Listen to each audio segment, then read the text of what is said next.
आपने देखा होगा हाल के दिनों में जब से महाकुंभ शुरू हुआ है, बहुत सारे लोग, बहुत सारे नेता दो तरह के दुष्प्रचार महाकुंभ के बारे में कर रहे हैं। पहला तो यह है कि वहां पर बद इंतजामी है, वहां पर इतने सारे लोगों के लिए इंतजाम है ही नहीं, इसलिए वहां नहीं जाना चाहिए।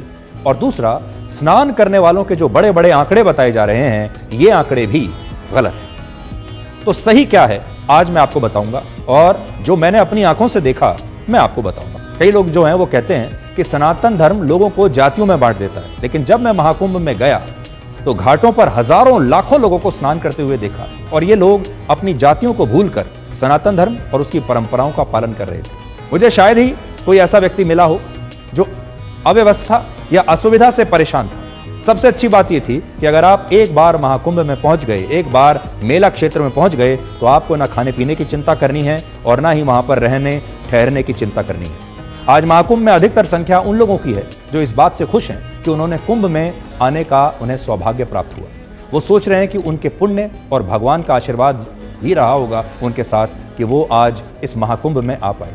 अब तक महाकुंभ में 9 करोड़ लोग स्नान कर चुके हैं, और जिस दिन मैंने कुंभ में स्नान किया था उस दिन भी स्नान करने वाले लोगों की संख्या 45 से 50 लाख के आसपास थी।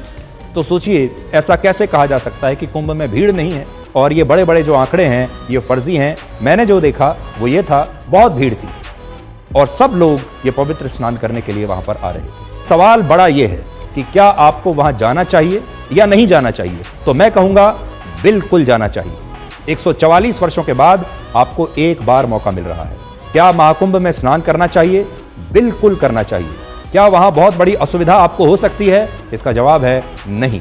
जब भी आप भगवान के दर्शन, मोक्ष और आत्मा की शुद्धि के लिए जाते हैं तो आपको कुछ ना कुछ तपस्या तो करनी ही पड़ती है। केदारनाथ हो, वैष्णो देवी हो या और हमारे देश के बड़े बड़े मंदिर हो, वहां आने जाने या दर्शन करने में आपको थोड़ा बहुत कष्ट तो सहना ही होता है, और तपस्या का मतलब यही तो है।